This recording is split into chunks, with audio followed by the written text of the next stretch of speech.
বাজারে বেড়েই চলেছে নিত্য প্রয়োজনীয় পণ্যের দাম। 2 সপ্তাহের ব্যবধানে একাধিক সবজি ও মশলা জাতীয় পণ্যের দাম হঠাৎ করে লাফিয়ে ওঠায় ভোক্তারা পড়েছেন চরম দুর্ভোগে। কাঁচামরিচের কেজি বিক্রি হচ্ছে 165 টাকায়, পটল ও বেগুন সহ সব ধরনের সবজি 10 থেকে 20 টাকা বেড়েছে। মুরগি 20 থেকে 30 ও মাছ কেজিতে বেড়েছে 50 টাকা করে। ব্যবসায়ীদের দাবি, টানা বৃষ্টি ও প্রাকৃতিক দুর্যোগে উৎপাদন কমেছে, ফলে সরবরাহ কম থাকায় স্বাভাবিকভাবেই বেড়েছে নিত্যপণ্যের দাম। ক্রেতারা বলছেন, কয়েকদিন পরপরই দাম বাড়ার কারণে চরম বিপাকে পড়ছেন তারা। বিশ্বের সর্বাধুনিক প্রযুক্তিতে প্রস্তুতকৃত Arik silver wash detergent powder 500 গ্রাম মাত্র 70 টাকা। রিমার্ক। বাজারে আরো খবর জানতে সরাসরি যুক্ত হচ্ছি নীলফামারী প্রতিনিধি নূরে আলম বাবুর সাথে। বাবু, আজকের বাজার দর নিয়ে আপনার কাছে আর কি তথ্য আছে, আমাদের বিস্তারিত জানান।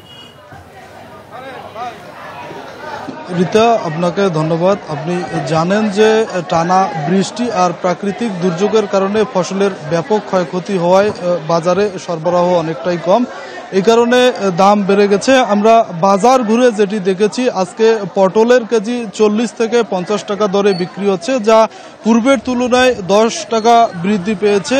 বেগুনের কেজিও 30 থেকে 35 টাকা, 40 টাকা 45 টাকা দরে বিক্রি হচ্ছে। বেগুনের কেজিও 10 টাকা বৃদ্ধি পেয়েছে। আলুর কেজি প্রতি কেজি 2 টাকা করে বৃদ্ধি পেয়েছে। আলু এখন 16 টাকা 17 টাকা দরে বিক্রি হচ্ছে। আমরা মাছ বাজারে ঘুরে দেখেছি, মাছ প্রতি কেজিতে 50 টাকা বৃদ্ধি পেয়েছে। পুকুরের যে মাছগুলো রয়েছে, রুই মাছ, কাতলা মাছ সহ বিভিন্ন মাছ, এগুলো সরবরাহ কম থাকায় মাছের দাম বৃদ্ধি পেয়েছে। এছাড়া দেশীয় যে মাছগুলো রয়েছে, দেশীয় মাছের বাজার অনেকটা কম, যেহেতু বর্ষা মৌসুম, যে কোনো জায়গায় মাছ পাওয়া যাচ্ছে দেশীয় মাছ, এই কারণে দেশীয় মাছের দাম অনেকটা কম। আমরা মুরগির বাজারে ঘুরে দেখেছি, প্রতি মুরগির কেজিতেই 30 টাকা থেকে 40 টাকা বৃদ্ধি পেয়েছে। আমরা বেশ কয়েকজন ব্যবসায়ীর সাথে কথা বলেছি, তারা জানিয়েছেন প্রাকৃতিক দুর্যোগের কারণে, টানা বর্ষণের কারণে উৎপাদন অনেকটা ব্যাহত হচ্ছে, বাজারে সরবরাহ কম থাকায় তারা বলছেন যে স্বাভাবিক হারে দাম বৃদ্ধি পাচ্ছে।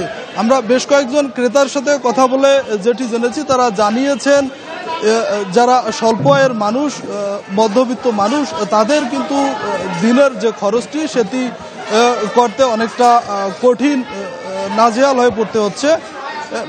তবে তারা জানিয়েছেন এই সময়টা যদি বাজার মনিটরিং করা যায়, বাজার মনিটরিং কার্যক্রম চালু রাখা যায়, তাহলে দাম অনেকটা নিয়ন্ত্রণে থাকবে। রিতা।